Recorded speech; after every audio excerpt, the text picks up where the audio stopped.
Good morning. Here I am again speaking to you about successful me. Yes, um, life has not been easy, but I'm still here, I'm still alive, and every day I find small reasons to be happy and to go forward. Um, as you know, I find the inspiration um, in the morning when I wake up because perhaps I've had a good night's sleep. Maybe I didn't have so much nightmares or something.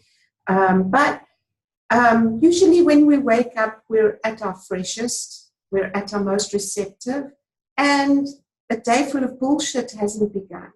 So this is the time when I actually grab the opportunity to do my exercises. I have this little sit-up machine thingy here, and it's got a bicycle on it. And while I'm doing that for half an hour, I listen to motivational speakers. This morning, I listened to two modern motivational speakers, very well-known motivational speakers, Mark Zuckerberg and JK Rowling. So as you know, Mark Zuckerberg is our Facebook fan. JK Rowling is the author of Harry Potter. What I wanted to say was Zuckerberg, normally I don't feel like listening to these people because I feel as though they are commercial speakers, just too famous. I want to listen to the people that are not as famous as the two of them.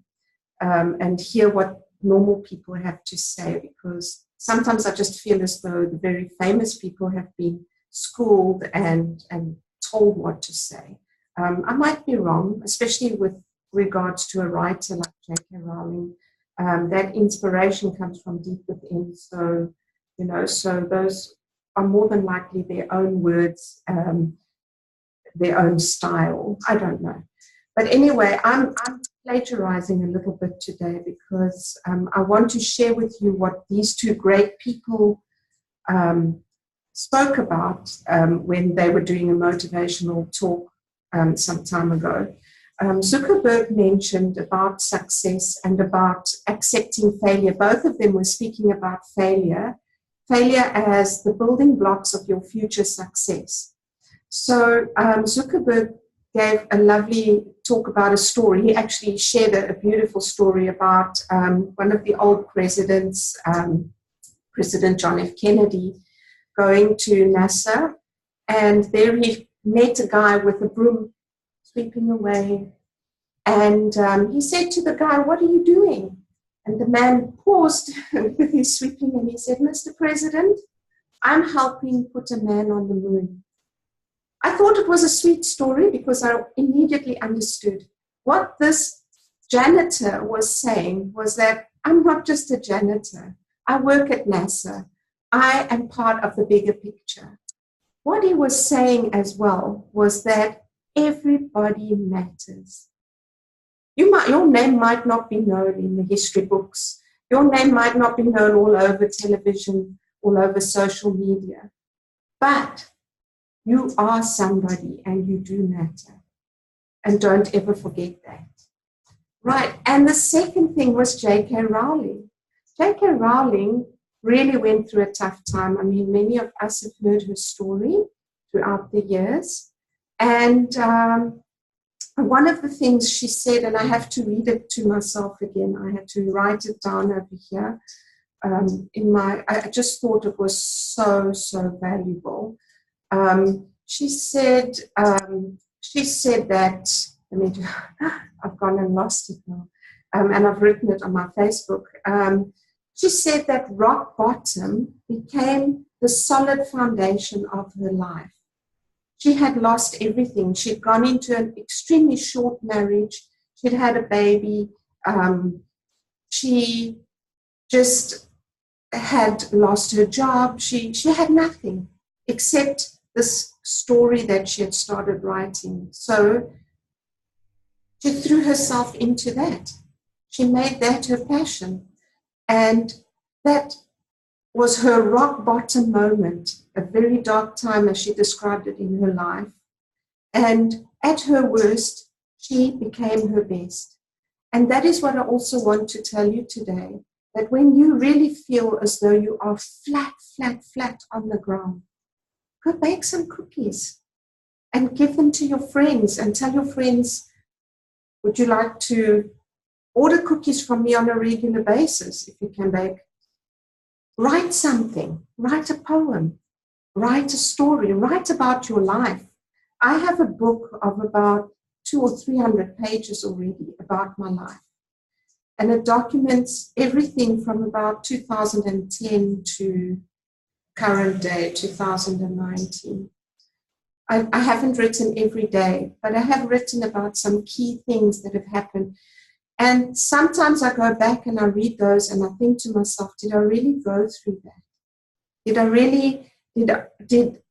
I really forgive that person? Yes, I did. Did I really make it out of that situation? Yes, I did. In further videos, I will tell you about the struggles that my children and I have had living in Thailand. We left South Africa to rescue ourselves because I just couldn't find work. I was overqualified for journalism jobs, the kinds of, it was basically just writing mills that, you know, where I could find interviews. I was not cool enough for some of the other younger magazines and newspapers, and I wasn't educated enough to go and do some other jobs. I mean, I hadn't studied to be a lawyer or a doctor or anything, and those were the only kind of jobs that were available. I sold everything to take myself and one of my sons initially back to Thailand. We had been here before, just as a trial run for 6 months. And then I made the big move in 2011, and I took my youngest son. I left the other two with their dad, Graham, with the intention of allowing them to come gradually as they matured to join me in Thailand. And I had no choice. I was at rock bottom. I had a few scraps of things to sell. I sold them. And I made my way to Thailand. And that's history, and that's another story. But today I just want to motivate you. When you are rock bottom, you can build a foundation. There are ways to improve your life. And if you don't know and you don't have any ideas, speak to me. I'll tell you. I'll tell you all the things I did. I baked cookies. I cleaned houses. I massaged people's hands and feet. I wrote stories for magazines that were rejected over and over and over. But where there is a will, there is a way. You can do it. Okay. And don't forget Zuckerberg's words. You are part of the bigger picture. Okay. And just to reiterate that, I want to say what he said again, and I have to find it. So he said that purpose is feeling that you are a part of something bigger than yourself. You are needed, and that you have something better ahead to work for. So, my friend, don't ever give up. Don't ever give up. Oh, by the way, I'm in my pajamas again because this is the time that I find the inspiration comes to me before the day starts and before anything is thrown at me. I start by trying to make myself feel positive and to speak positively about life, and perhaps to just give you a little nugget of inspiration. This is my my gown that my Uncle John and his wife Pat gave me the day that my son Jared was born. This dressing gown is 22 years old, and I wear it and I sleep in it every day. And this was given to me by my son, Sean, and I wear it and I sleep in it every day. And I have a lovely picture of my eldest son, John Michael. And I keep these things close to me because they are also part of my inspiration. Thank you. And I hope these few minutes will help you feel happier and more focused and more positive about life.